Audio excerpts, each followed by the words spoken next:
কখনো কখনো তোমার মুখটা বন্ধ রাখতে হবে, গর্বিত মাথাটা নত করতে হবে এবং স্বীকার করে নিতে হবে যে তুমি ভুল।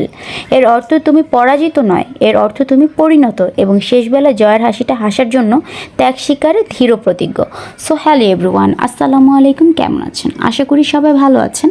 তো ননদের বাসায় এসেছি। তো ননদ সকাল সকাল ঘুম থেকে উঠে ব্রেকফাস্ট বানানোর জন্য কিচেনে চলে আসলো।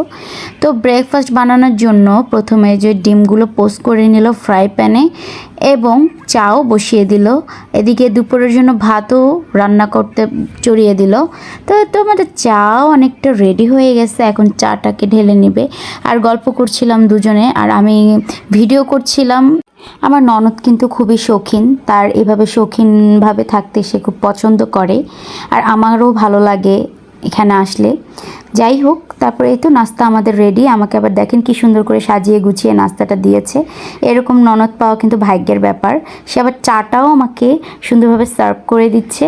তো নাস্তায় অনেক কিছু ছিল। তো পরোটা ছিল, কলা ছিল, ডিম পোস্ট ছিল, চা ছিল, ওইদিকে আবার স্যান্ডউইচ ছিল। এদিকে বাচ্চারাও খেতে বসে পড়ছে। তো এদিকে আলিশবাকে নাস্তাটা করিয়ে নিচ্ছি।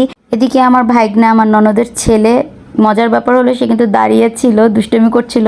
যে ক্যামেরা দেখছে তখনই সে ভদ্র ছেলের মতো বসে সে নাস্তা করছিল। সে এমনিতেও ভদ্র, আবার ক্যামেরা দেখে হাই জানাচ্ছে, আলিশবাও হাই দিচ্ছে। এই তো সকালের নাস্তা করার পর এখন দুপুরে রান্না বসিয়ে দিচ্ছে খালামণি। আজকে আবার নিরামিষ রান্না করবে। তো নিরামিষ রান্না করার জন্য তরকারিটাকে সুন্দরভাবে মশলাটাকে কষিয়ে নিচ্ছে।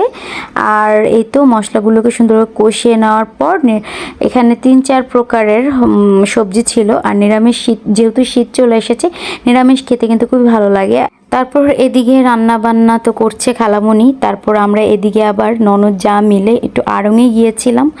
তো আড়ং থেকে এসে দেখেন কি কেনাকাটা করেছি। এটা নিয়ে আমার সামনে একটা আড়ংয়ের সেল নিয়ে একটা ব্লগ আসছে আর কি।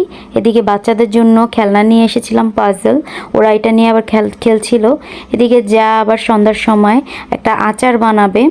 তো আচার বানানোর জন্য এগুলাকে আবার সুন্দরভাবে কেটে কুটে রেডি করে নিচ্ছে। তো এই তো আচারটা বানাচ্ছে। আচারটা হচ্ছে দেশের থেকে দুলাভাই চালতা এনেছিল, সে চালতার আচার। তার কাজ আর কি, সে খুবই টক ঝাল পছন্দ করে, শুধু আমার জানা। আমার ননদের সাথে আছে। টক খাওয়ার মানুষের লিমিটেশন থাকা দরকার। দেখা যায় তারা সন্ধ্যায় রাত্রে তারপরেও তারা কতগুলো টক আর ঝাল কিছু ভর্তা বানায় সামনে নিয়ে আসে।